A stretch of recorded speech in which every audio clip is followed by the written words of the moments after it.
تازه خبر طالبانو بله ځانګړې قطعه جوړه کړې ده. د دې قطعې مسؤلیت به څه وي، چیرته دندې لري، نور جزئیات په ویډیو کې را سره وګورئ او چینل سبسکرایب کړئ. السلام علیکم لیدونکو، ستړي مه شئ. د اسلامي امارات ویاند وایي چې د کندوز هوایي ډګر لپاره یې ځانګړې منصوري قطعه چې په مجهزو وسلو سمبال ده د یاد ډګر د امنیت ساتنې لپاره وګمارله. د طالبانو ویاند وایي چې د کندوز هوایي ډګر لپاره یې ځانګړې منصوري قطعه په مجهزو وسلو سمبال کړي او د یاد ډګر د امنیت ساتنې لپاره یې ګمارلې ده.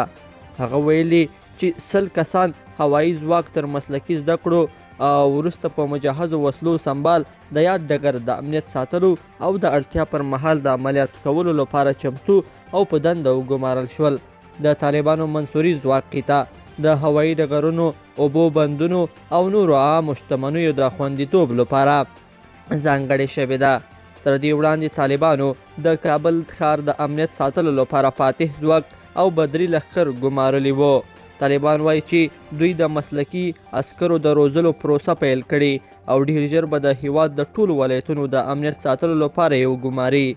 بلخوا د BBC د راپور له مخې طالبانو بدخشان کې د ځانمرګو یوه قطعه جوړه کړې ده چې یاد ولایت او د هغه تر څیر نور ولایتونه تر خپل بشپړ کنټرول لاندې راوستلي دي. د راپور له مخې د بدري په شمول د طالبانو یادې قطعې تر ټولو لوی شرط دا دی چې په دې قطعاتو کې د شمولیت مخکې دا ومني چې ځانمرګي برید لپاره چمتو دي او هر کله چې پرې غږ وکړي نو دوی به چمتو اوسي. د طالبانو یادې قطعې د شمال خلکو د تود هرکلي سره مخ شوي دي او وایي چې طالبانو ته پکار ده چې یادو قطعاتو کې د پخوانیو ځانګړو کسان هم جذب کړي. په همدې حال کې د طالبانو د دفاع وزیر ملا یعقوب ویلي چې د طالبانو لیکې به تصفیه شي. بیکاره شخصي ګټې پالونکي او مفسدین به د طالبانو له لیکو څخه وشړل شي. تاسو د طالبانو د یادو قطعاتو په اړه څه نظر لرئ؟